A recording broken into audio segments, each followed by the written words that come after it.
All right. What's up, guys? Sneaky Cat Goblin back with another video today on this Friday. Happy Friday. Happy Raid Friday. Hope your clan games are going well. We got to our max tier, great rewards with a book of building. And today I want to talk about a casual guide to strategic rushing in Clash of Clans. Now, I want to preface this. This is not something that is by the book. It is not something that makes complete and utter sense time-wise. It's just how I played the game and how I've enjoyed strategic rushing from the videos I've watched for a more casual player. And this has enhanced the game a lot for me, and I've really enjoyed it. So I'll kind of start from the beginning, talk about buildings that I really prioritized and some things that I may have deviated that might not make any sense to some, but made sense to me. So kind of starting out, you get to Town Hall, let's say 7, 8, 9. You're pretty much upgrading most of the buildings because they don't take much time. You're focusing on the core defenses because you have your Expos and your Infernos. I'm focusing on those. Town Hall 10. Then you get your Eagle Artillery, which I can't show, which RIP for that. That sucks. And you focus on the core defenses. I've always focused on the core defenses before I go to the next town hall. That has always been a priority. So core defenses are as follows. Expos, multi-archer towers once they apply.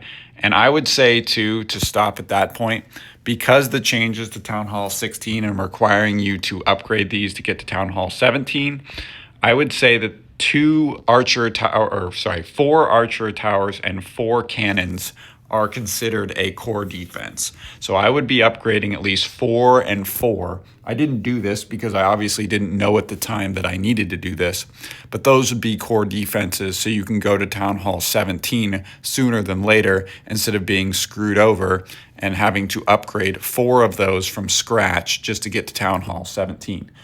I would also focus on, it's not here, so I'll just click on the Town Hall. The Eagle Artillery needs to be maxed to go to Town Hall 17. So the Eagle Artillery needs to be the main focus, top tier core defenses. Scatter shots, Infernos, and Monolith. Those are your core defenses right there. Now, I would also say that if you are going to the max town hall, at the time it was 16, the core defenses get to a level before max. No supercharging. You don't supercharge when you're rushing. There's no reason to supercharge because you're going to be behind, and there's no point in supercharging when you're just going to present a new level until you've been maxed.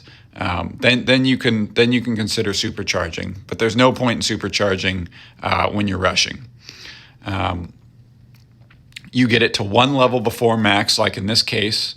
I have 1 level before max, and then I will use a book, or sometimes I will upgrade, like I'm doing the air defenses, because they are definitely meta to upgrade.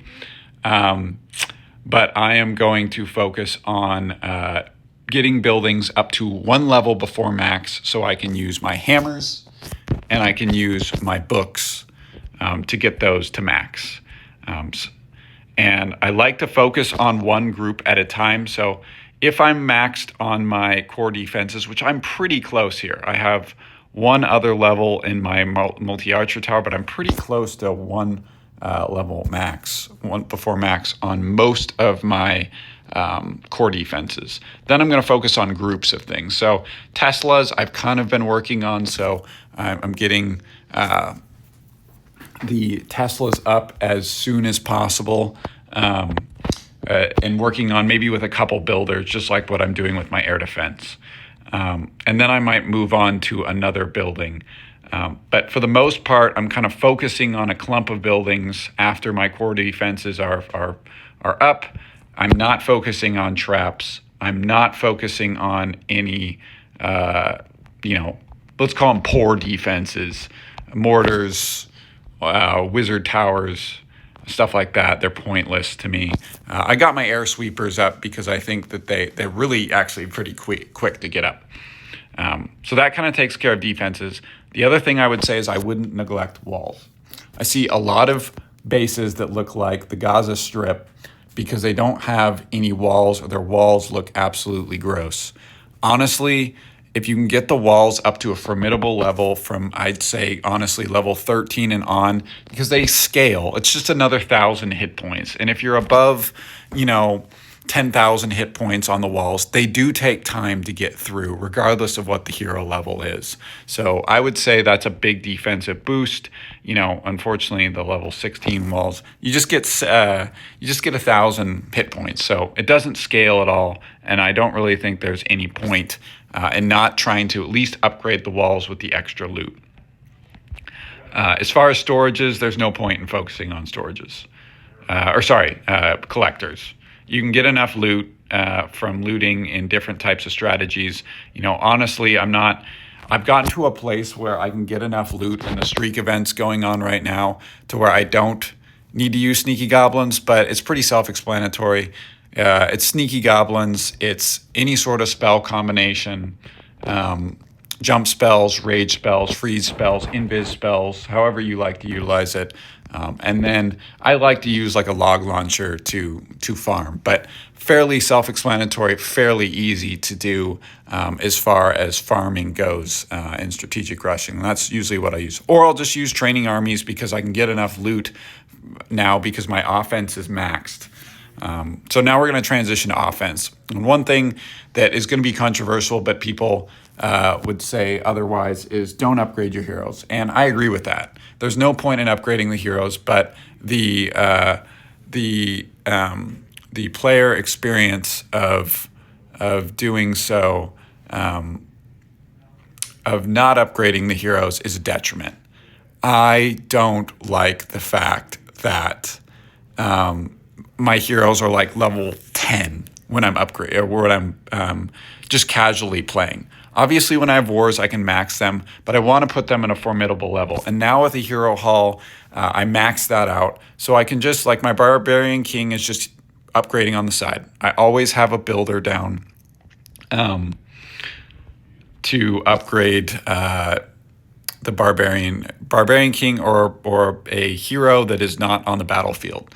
I just do it for experience. And these heroes have all been upgraded. 50, I got the Minion Prince because of my given levels. That just was luck there. But I would say the heroes are still a priority. And when there is an unlimited heroes event, when there is a hammer jam with half the upgrade times, take advantage of those and upgrade the heroes. It just makes the experience a lot better. And I've only taken a couple weeks to do that, and I grind, absolutely grind. And then for books, I'm using it on my most powerful hero or the most expensive hero, which is the Royal Champion. You could argue the Archer Queen, but in this meta, it is the Royal Champion. The Royal Champion scales a lot quicker. There's only 50 levels, so I'm focusing on her first, getting her to max, and then moving to other heroes. And then as far as laboratory goes, build out a meta army as soon as possible, because the sooner you can get a meta army down, the sooner that you can enjoy the game without using power potions, and you can be more efficient. And so you can be in wars more often and utilize more raid medals for other things, such as Starry Ore, Glowy Ore, and Shiny Ore. Because beyond the hero potions, you can spend them on resource potions, but honestly, Starry Ore, Glowy Ore, whatever ore that you need is the priority here. And so that's the priority as far as building a meta army that makes sense.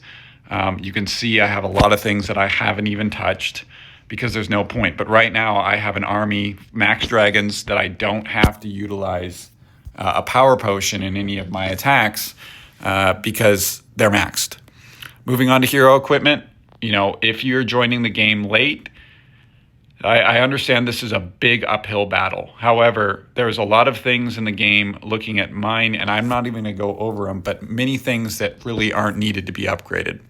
Epic equipment, have kind of come and gone, but I would say for the core epic equipment, the gauntlet and the spiky ball, the magic mirror, the fireball, and the electro boots are the main ones that you should be upgrading and prioritizing. For common equipment, the Eternal Tome is still one of the best equipments. The giant arrow, the healer puppet, and I would argue the earthquake boots would be the priority there. You could argue too the Rage Gem, or the Healing Tome as well. But those are kind of the equipments that I would say that you can max out and focus on for now as the main ones. So you can kind of prioritize those. And I would focus on upgrading those items first and getting them maxed. Okay, now moving on to efficiency. So Builder Base 2.0, I'm going to talk about it for a couple minutes or a couple seconds here. Your only priority here is to get this to max so you can get your 6 builder. Once you get your 6 builder, boom, off to the races there. That's sufficient. For builders, the main priority is getting the 5th builder. I don't care if you spend money and your gems should not be spent on anything until you get a 5th builder, which you have to build. You get 3 to start, so 4th and 5th. And then finally, and this is controversial as well, I wouldn't spend any money on, obviously, hero books. All the other gems should be spent for upgrading these guys because they are awesome time savers. So I've got my Builder's Apprentice to max. I'm going to continue to upgrade my Lab Assistant. They're going to add more. Those are just for time reductions, great additions to the game. And then for getting into a clan, I mean, strategically, it's going to be difficult to get into a clan when you have a rush base. So you have to be offensive and you have to be good at that. So focusing on attacking maybe your own bases, your main bases, to get things up is huge, and getting your attack power up is massive. As far as trophies, it doesn't really matter where you are. I've found that I've settled into gold quite a bit. Gold 1 or crystal, that's pretty good loot for rush bases. But I've started to move myself up now that I'm maxed. I almost forgot pet houses. I don't upgrade pets. There's no point in upgrading pets. You can passively upgrade a couple of them, but there's really no point in upgrading pets. They just don't. I mean, just use a hero potion at that point. That's a very valuable currency. And then as you get closer and closer, all of a sudden the base becomes more and more formidable. I finally reached a point in the strategic rushing journey where this base actually is not as easy to 3-star as it obviously used to be. In fact, I get a decent amount of 2 stars and even 1 stars in my defense log. Obviously, not in those ones. I got smoked, but 1 star, 1 star. Obviously, I'm not going to get any true defenses. But some of these are actually pretty close with maxed heroes, and I know they're using garbage troops, but it's not like you're going to get steamrolled every time and taking all your loot. So let me know what you guys think. This is my casual guide to strategic rushing. I probably left a couple things out here. Let me see. Anything else? Oh, things to take advantage of. Obviously, you need to be in CWL, you need to be in Clan Wars, you need to be participating in Raid Weekend, you need to be participating in all the events and extra things that Clash provides to kind of give you that extra edge if you are a free-to-play player. I use the gold pass, so that honestly makes it a lot easier, but it doesn't really it's just progress as far as that goes. So even as a free-to-play player, like, you still have these options. Getting a part of a clan that's going to get max rewards, CWL, and a clan that does active wars and does well in wars, going for our 5th straight perfect, baby. And that's our 6th straight. Let's go. And then a decent clan in Clan War League. So that is the breakdown of my casual strategic rushing. Let me know what you guys think. I really appreciate your support. Please like, comment, subscribe, and peace.